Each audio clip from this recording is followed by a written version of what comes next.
April 1945, Northern Germany.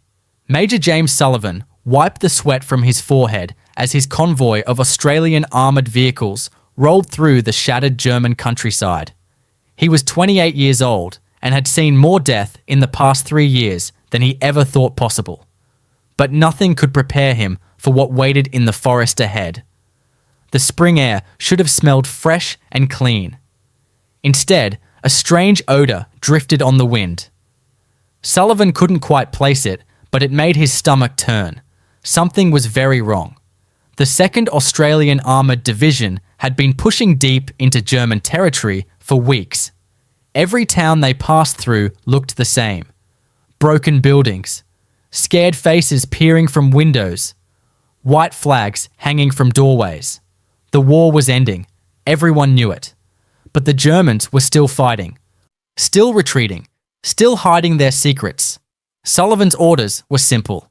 Keep moving east. Don't stop unless you have to. Get to the Baltic Sea before the Russians.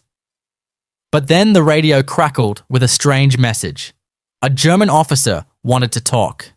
He was requesting a 48-hour truce around a place called Bergen. There was a camp there, a typhus outbreak, deadly disease. The Germans said they needed to keep everyone away, or the infection would spread across the entire region. Sullivan didn't trust it. Nothing the Germans said could be trusted anymore. But his commanding officer back at headquarters told him to hold position. Don't go near the camp. Let the medical corps handle it later. Just stay on the road and keep moving. Sullivan agreed over the radio, but something gnawed at him. A camp in the middle of nowhere. A sudden truce. Guards who didn't run away like the others. What were they hiding?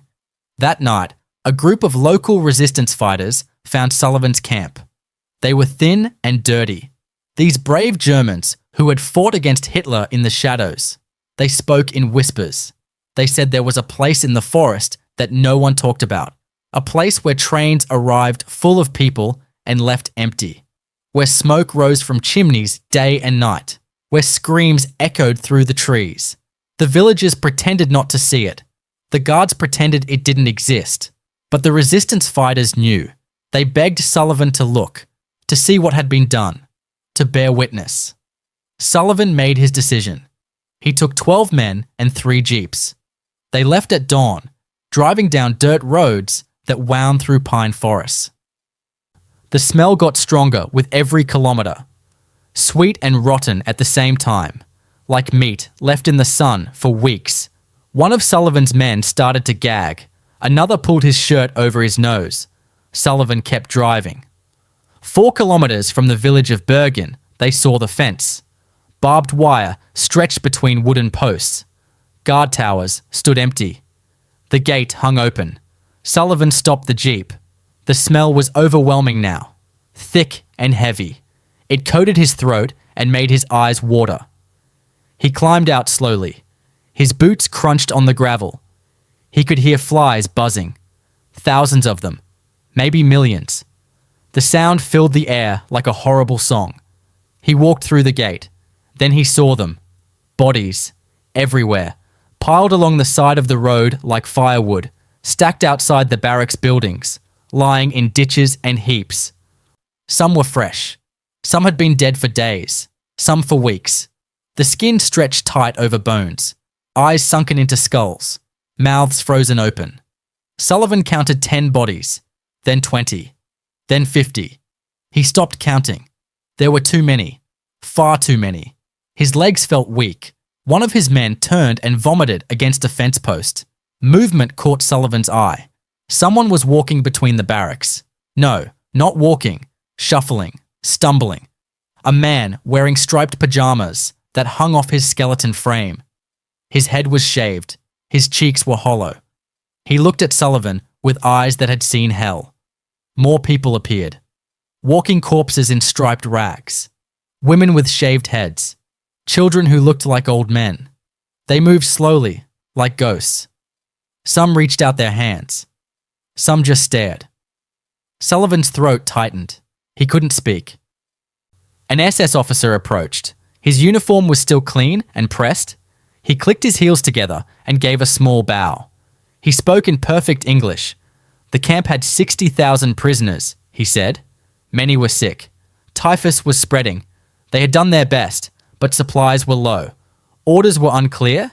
They were just following orders. Sullivan felt rage burning in his chest, just following orders. The words felt like poison. Sullivan grabbed his radio. He called headquarters. He tried to describe what he was seeing, but the words wouldn't come. 13,000 bodies, he finally said. Maybe more. 60,000 people dying. Living skeletons. Hell on earth. The voice on the other end went quiet.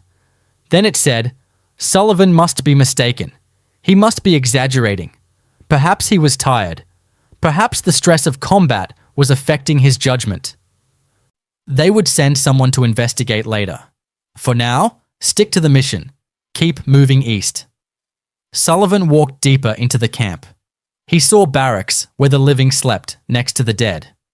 He saw pits filled with bodies. He saw children who weighed less than 30 pounds. He saw things that would live in his nightmares forever. And then he walked into the village of Bergen. 4 kilometers away. Close enough to smell the death. Close enough to hear the screams. The village looked peaceful. Flower boxes hung from windows. Smoke rose from chimneys. People walked to the market with baskets. They saw Sullivan's uniform and looked away. Pretended not to see. Sullivan stopped an old man on the street. "Did you know about the camp?" he asked. The old man shook his head quickly. No. They heard nothing. Saw nothing. Knew nothing. It was far away in the forest. How could they know? Sullivan felt something break inside him. These people had lived 4 kilometers from hell. They had breathed the same air, walked the same roads, bought bread while thousands starved and died in the trees beyond their town. And now they claimed they didn't know. That night, Sullivan sat in his tent and made a decision. A decision that would define his career. A decision that would spark debate for decades. A decision that felt both completely right and terribly wrong. If the German people claimed they didn't know, he would make them see. He would make them touch. He would make them bury the evidence of what was done in their name. He would drag every civilian from every village within 10 kilometers. And he would make them face the truth they had spent so long pretending didn't exist. Tomorrow, the reckoning would begin.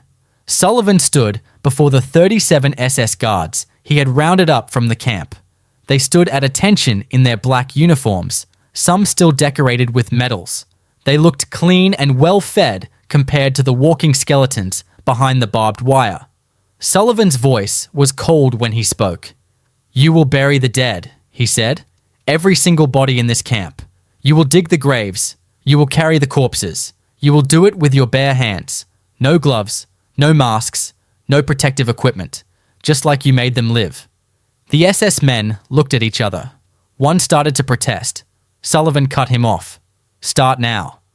The second part of his plan was more controversial. Sullivan sent trucks into the surrounding villages. His soldiers went door to door with a simple message. Every able-bodied person between the ages of 16 and 60 must report to the camp tomorrow morning. No exceptions. Bring shovels. The German civilians protested. They had done nothing wrong. This was collective punishment. This violated the rules of war. Sullivan's soldiers didn't argue. They just repeated the order. Be at the camp at dawn, or be arrested. The mayor of Bergen arrived at Sullivan's tent that evening. He was a fat man with a red face and trembling hands. He pleaded with Sullivan to reconsider. The people of his town were innocent. They were good Germans who had suffered under the Nazi regime too. How could they have known what was happening in the forest? The camp was hidden. The guards told no one. This forced labor was cruel and unusual. It went against the Geneva Conventions. Sullivan listened without expression. Then he asked the mayor a simple question. "Could you smell it?" The mayor went pale. "Could you smell the death from your village 4 kilometers away?" The mayor said nothing. Sullivan told him to be at the camp with 200 citizens at 6 in the morning. Not everyone agreed with Sullivan's approach.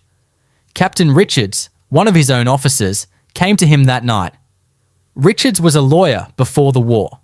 He knew military law.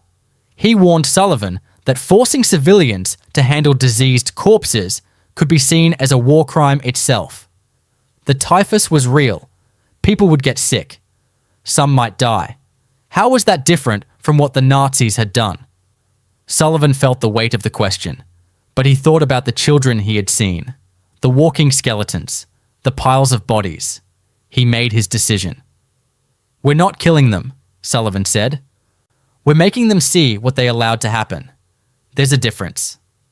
The next morning, 200 German civilians stood outside the camp gates. Old men and young boys, housewives and shopkeepers, farmers and teachers. They carried shovels and looked terrified. The smell hit them first. Women covered their faces with handkerchiefs. Men turned away and gagged. Sullivan's soldiers led them through the gate. The German civilians saw the bodies for the first time. Really saw them. Not from a distance.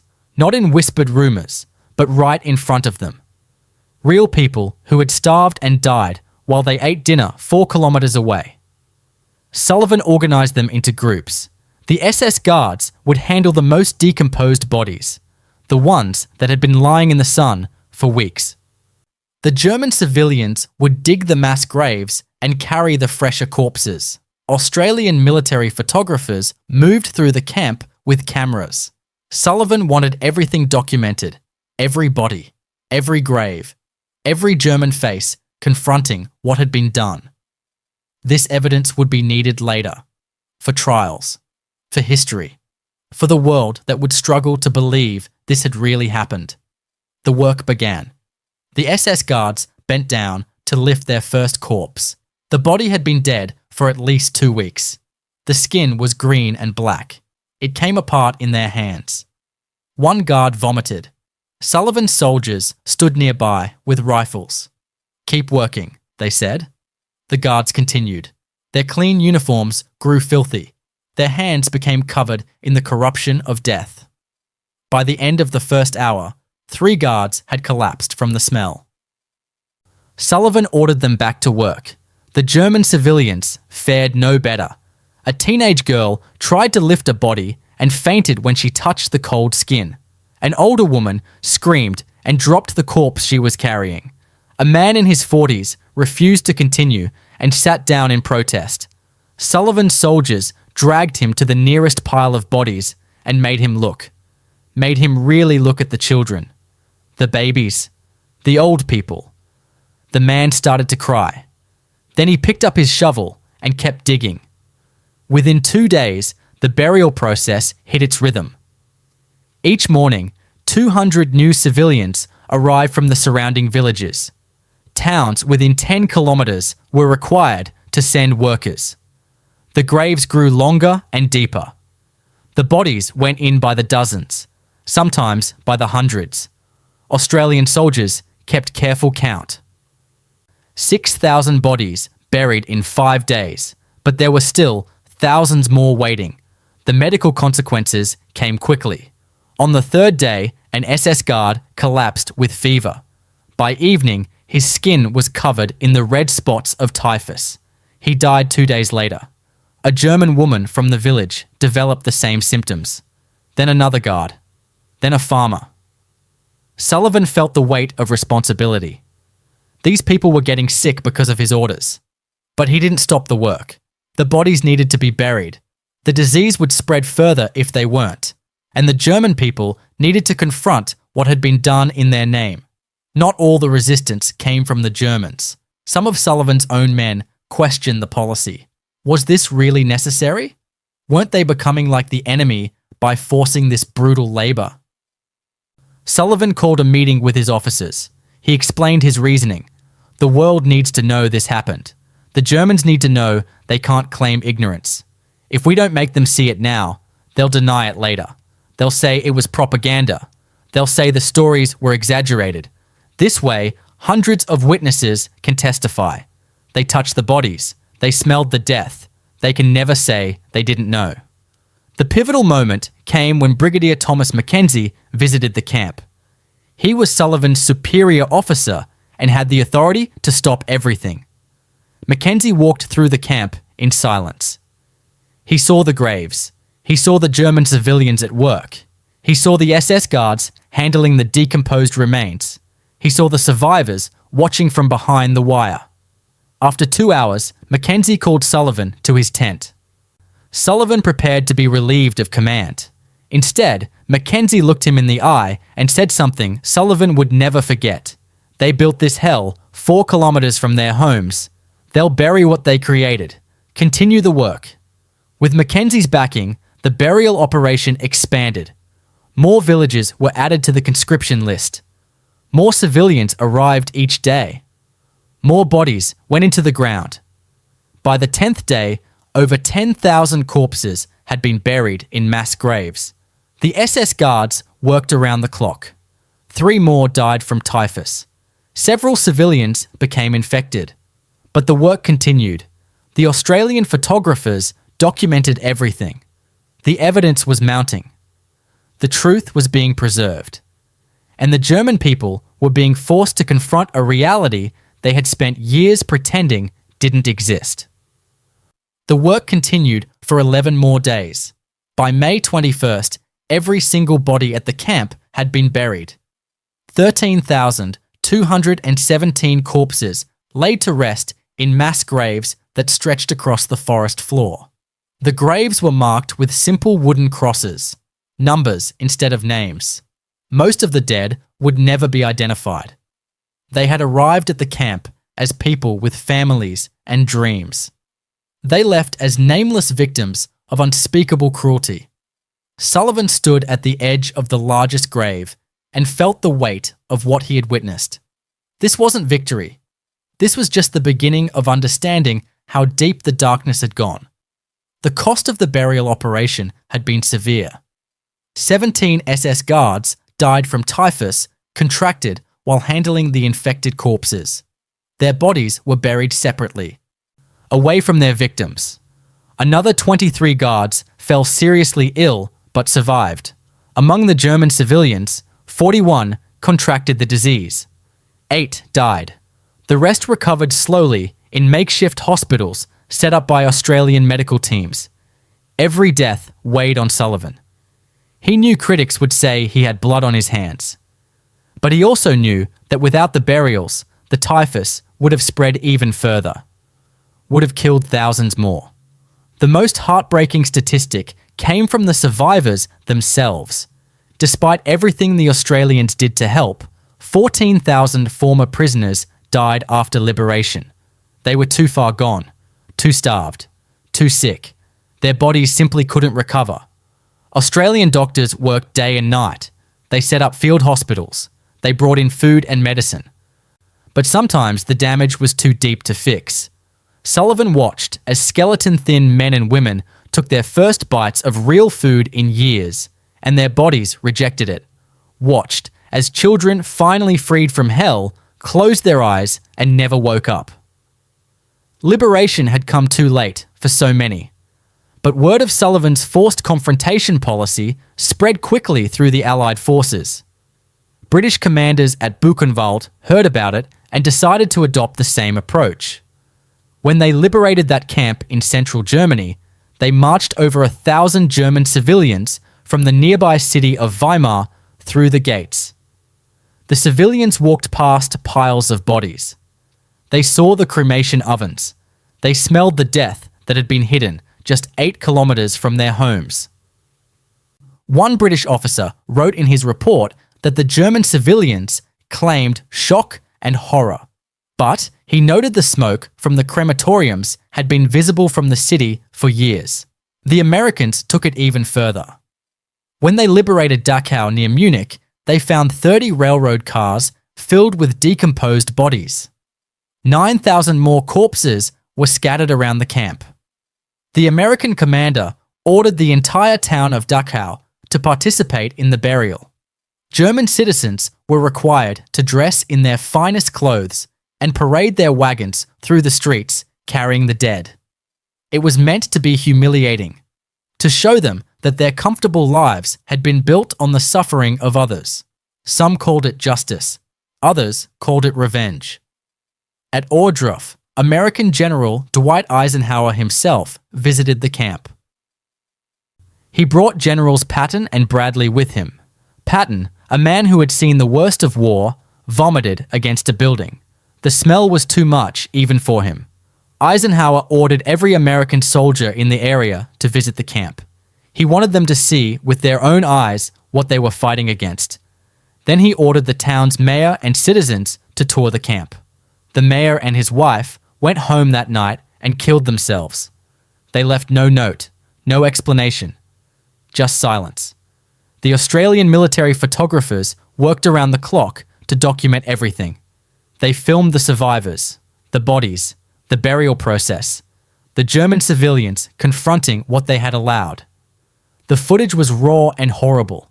It showed things most people had never imagined. But Sullivan insisted it all be preserved. This evidence will matter.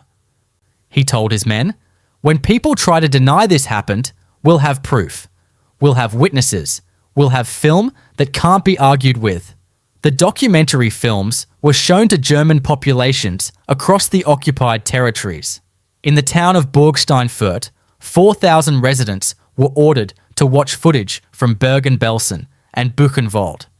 They sat in a cinema and watched bodies being bulldozed into mass graves, watched survivors who looked like walking corpses, watched the full horror of what had been done. Most sat in stunned silence, but one woman was seen laughing as she left the theatre. British soldiers arrested her immediately and forced her to watch the entire film again.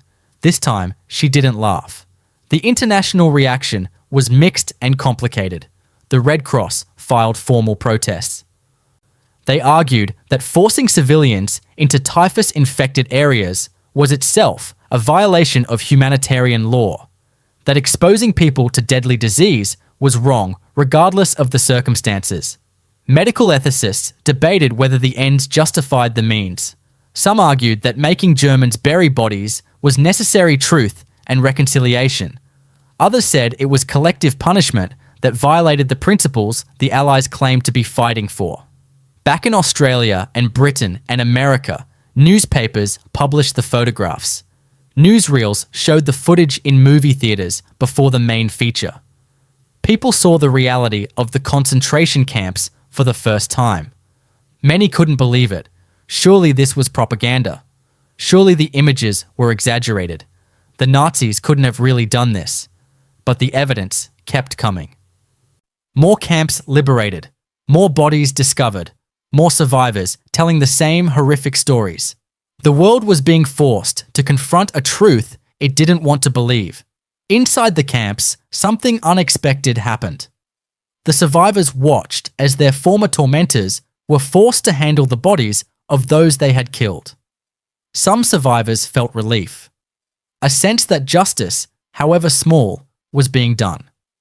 Others felt nothing. They were too traumatized to process what they were seeing. A few felt something like pity, watching German civilians break down in tears as they confronted the reality. But most just wanted to leave, to go home, to try to rebuild lives that had been shattered beyond recognition. The evidence collected during those weeks became crucial for the war crimes trials that followed. At Nuremberg, prosecutors presented thousands of photographs, hours of film footage, testimony from German civilians who had been forced to witness the camps. The defendants tried to claim they didn't know, that the camps were not as bad as reported, that the death counts were exaggerated. But the evidence was overwhelming, undeniable. The bodies had been counted. The graves had been measured. The witnesses had testified. There was no escape from the truth. Some German civilians experienced complete psychological breaks when confronted with the camps. A farmer from near Bergen-Belsen stopped speaking after his day of forced labor. He sat in his house and stared at the wall. A teenage boy from Dachau tried to run away during the burial detail and was brought back by soldiers. He kept repeating that this couldn't be real. that Germany couldn't have done this, that there must be some mistake. A woman from Weimar fainted 3 times during her forced tour of Buchenwald. Each time she was revived and made to continue, but others showed no remorse at all. They complained about being forced to work, about the smell, about the unfairness of being punished for something they claimed not to know about. Sullivan heard one man say that the prisoners probably deserved what they got, that they must have done something wrong to end up in the camps. Sullivan had to walk away before he did something he would regret. The capacity for human beings to avoid responsibility, to deny reality even when it was literally in their hands, astounded him. By late May, the forced confrontation policy had been implemented at over 40 liberated camps across Germany and Poland. Tens of thousands of German civilians had been made to witness, to touch, to bury, to confront. The evidence being collected was massive, unprecedented, undeniable. Sullivan's controversial decision in those first days at Bergen-Belsen had sparked a movement, a determination among Allied forces that this crime would not be hidden, would not be denied, would not be forgotten. The German people would be made to see what had been done in their name, and the world would have proof that this darkness had been real. The war ended on May 8, 1945. Germany surrendered. The fighting stopped. But the work of confronting what had happened was just beginning.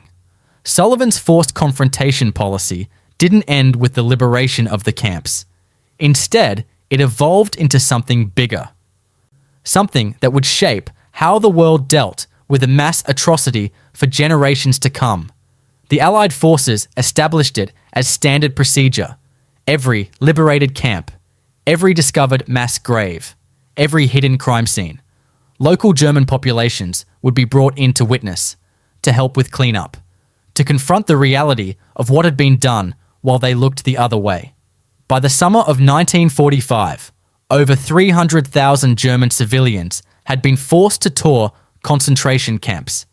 They walked past the ovens, the gas chambers, the mountains of shoes and glasses and human hair. They witnessed evidence of industrial murder on a scale beyond comprehension. Many collapsed in shock. Others wept openly. A few stood frozen in stony silence. But all of them saw. All of them had to acknowledge that this had happened. That it was real. That it had been done by their countrymen in their name. The practice spread beyond the camps themselves. In towns across Germany, Allied forces discovered mass graves of executed prisoners, of murdered civilians, of victims of death marches. Each time, local Germans were required to exhume the bodies and rebury them properly, to give the dead a measure of dignity they had been denied. In the town of Nammering, 800 forced labourers had died during an evacuation. German soldiers had buried them quickly in a mass grave. American forces made the townspeople dig up the 3-week-old corpses and bury them again in individual graves. The bodies lay in the open for 5 days, a reminder that could not be ignored. The documentary evidence created during this period became the backbone of the Nuremberg trials. Prosecutors presented film after film showing the camps, the bodies, the survivors, the German civilians confronting what they claimed not to have known. Defense lawyers tried to argue that the footage was propaganda, that the death counts were inflated, that conditions weren't as bad as reported, but the evidence was too strong, too detailed, too well documented. Hundreds of witnesses testified. Thousands of photographs were entered into evidence. The truth could not be denied. Sullivan returned home to Australia in late 1945. He expected controversy, expected to face criticism for his harsh methods. Instead, he received a commendation for his service. The Australian military praised his documentation efforts, his initiative in preserving evidence, his commitment to ensuring the world would know what had happened. There was a ceremony, a medal, speeches about duty and justice. Sullivan stood through it, all feeling numb. The people giving the speeches hadn't been there, hadn't smelled the death, hadn't watched children die even after being freed, hadn't seen the things that lived behind his eyes every time he closed them. He never spoke publicly about his experience at Bergen-Belsen. When reporters asked for interviews, he declined. When schools wanted him to give talks about the war, he refused. His wife noticed he had nightmares, that he would wake up gasping, smelling something that wasn't there, that certain sounds made him freeze. The buzzing of flies, the scrape of a shovel, the creak of wagon wheels. He saw doctors, but they couldn't help much. They didn't have good treatments for what they were starting to call battle fatigue. What would later be known as post-traumatic stress disorder. Sullivan lived quietly for the rest of his life. He worked as a teacher, raised 3 children, tried to be normal, but the camp never left him. In his final years, when asked about his decision to force the Germans to bury the bodies, he would only say that someone had to bear witness. Someone had to make sure it couldn't be forgotten. He died in 1983 at the age of 66. His obituary mentioned his war service, but not the details. His family respected his silence. The broader impact of the forced confrontation policy took decades to fully understand. In the immediate aftermath of the war, many Germans clung to denial. They claimed they hadn't known, that the camps were a secret, that only a few evil men were responsible. But the tens of thousands who had been forced to witness couldn't maintain that fiction. They had touched the bodies, smelled the death, seen the evidence with their own eyes. Slowly, painfully, German society began to grapple with what had been done. By the 1960s and 70s, a new generation of Germans demanded accountability. They asked their parents and grandparents hard questions.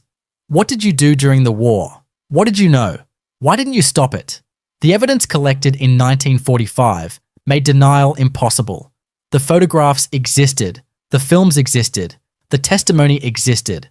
Germany was forced to develop what would become one of the world's most thorough cultures of historical remembrance, teaching the Holocaust in schools, preserving the campsites, creating memorials, acknowledging responsibility.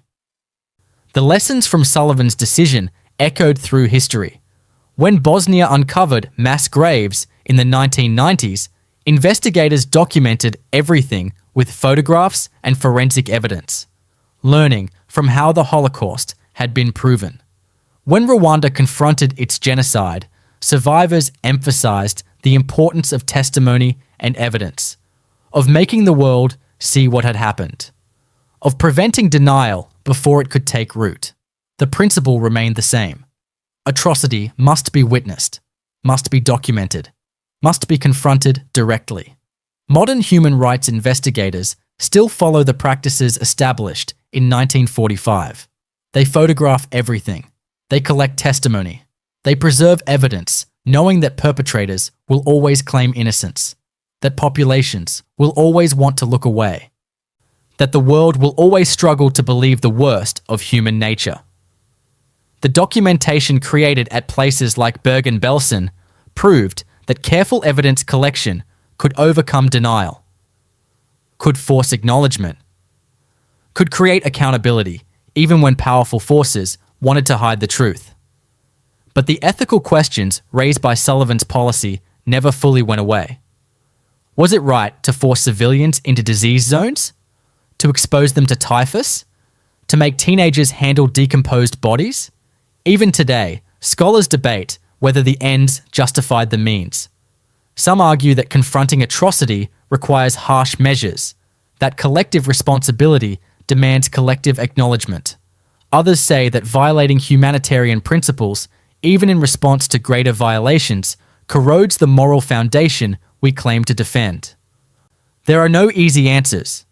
The question of collective responsibility continues to haunt societies dealing with historical crimes. How much did ordinary people know? How much could they have known? What was their obligation to act? To resist? To speak out? The German civilians who lived 4 kilometers from Bergen-Belsen claimed ignorance. But they had smelled the smoke. seen the trains arrive full and leave empty, noticed their Jewish neighbors disappear. At what point does willful ignorance become complicity? When does silence become consent? These questions matter today as much as they did in 1945. In countries where atrocities are happening, ordinary people make choices to look away, to speak, to stay silent. The lessons from the camps remind us that those choices have weight. That history will judge not just the perpetrators, but also those who stood by, who claimed not to know, who told themselves it wasn't their problem. The graves at Bergen-Belsen stand as a permanent reminder that evil requires more than evil men. It requires the silence of good people. Sullivan's final written words came in a letter to his daughter shortly before he died. She had asked him about the war, about what he had seen, about the decision he had made. He wrote simply, "We made them see, we made them touch, we made them bury. Not for revenge, though some wanted that, not for punishment, though it felt like it, but so they could never say they didn't know. So the world would never forget, and so that perhaps, confronted with the full weight of what was done in their name, they might ensure it never happens again." Whether we succeeded in that last goal, he wrote, "I cannot say. I can only hope that the horror we documented will serve as a warning, that people will remember, that when they see the signs of hatred and dehumanization rising again, they will act, they will speak, they will refuse to look away, because silence," he concluded, "is how darkness wins."